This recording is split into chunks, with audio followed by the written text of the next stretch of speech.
சொல்லுங்க. ஐயா நாங்கள் இவருக்கு என்ன ஒரு கட்டி இருந்துச்சு. அந்த கட்டி எதனால இருந்தது, பெரியாஸ்பத்திரி போனோம். பெரியாஸ்பத்திரி போகவும் அங்கே போய் பூரா ட்ரீட்மெண்ட் எடுத்து எல்லாம் செடி பண்ணி பெரிய டாக்டர் பார்க்குற வரை கேன்சருன்ட்டாங்க. அந்த கேன்சர் கட்டியை என்ன செய்யணும்னா ஆப்ரேஷன் பண்ணி 2 கட்டி எடுத்துட்டாங்க. எடுத்து 5 மாதம் பெரியாஸ்பத்திரியில் இருந்து தேவையாக்கி நாங்கள் வீட்டுக்கு வந்துட்டோம்.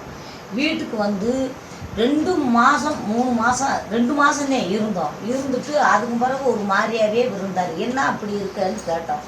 கேட்கவும் 2வது ஒன்றுக்கு இருக்க வர நத்தமாக நீர் போயிடுச்சு. போகும் 2வது பெரியாஸ்பத்திரிக்கே அந்த ரிப்போர்ட்லாம் எடுத்துகிட்டு பெரியாஸ்பத்திரி போனோம். பெரியாஸ்பத்திரி போகும் அவங்க பழையபடிக்கு கேன் எடுத்து பார்த்துட்டு நீர் பையில் கேன்சரு உருவாகிருச்சு.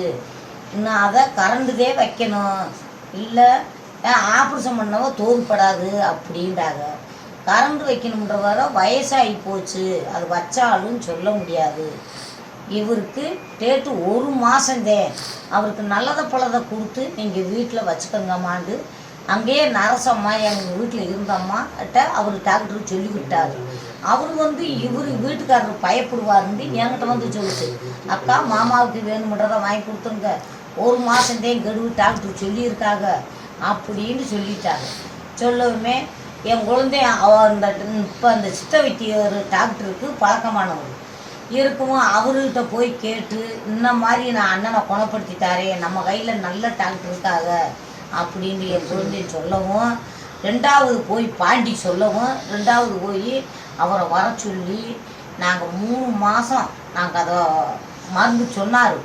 அந்த நீர்ப்பையில் இருக்க கட்டிக்கு அது மருந்து கொடுக்குமே 10 நாளையில் அது பூராமே கந்தலாக உடைச்சி அந்த நத்தம் பூரா அந்த கட்டி வெளியேறிடுச்சு. நத்தமாக பூரா வெளியேறிடுச்சு. வெளியேறின பிறகு அதுக்கு பிறகு 2 மாதம் எக்ஸ்ட்ராவே நீங்கள் மருந்து நாங்கள் டானிக்க தரம் கொடுத்துட்டேன், உடம்புக்கு நல்லா இருக்கும்னு சொன்னாங்க. அதே மாதிரி அந்த டாக்டர் கொடுக்கவும் நாங்கள் அந்த 3 மாதமும் வாங்கி கொடுத்தோம். எல்லாமே அவருக்கு சரியாயிருச்சு, நல்லா ஆயிடுச்சு. டாக்டர்லேயே சித்த வைத்தியக்காரருக்கு இந்த ஒரு டாக்டர் மாதிரி யாரும் இல்லைன்ட்டு நாங்கள் மார்க்கெட்டில் வியாபாரம் போகிறோம், எல்லார்கிட்டையும் சொல்லுவேன். அதே மாதிரி இவர் கைப்பட்டவுடனே எந்த மருந்து கொடுத்தாலும் எங்களுக்கு வேஸ்ட் ஆகலை, நல்லா குணப்படுத்தியாச்சு, நல்லா செஞ்சாச்சு.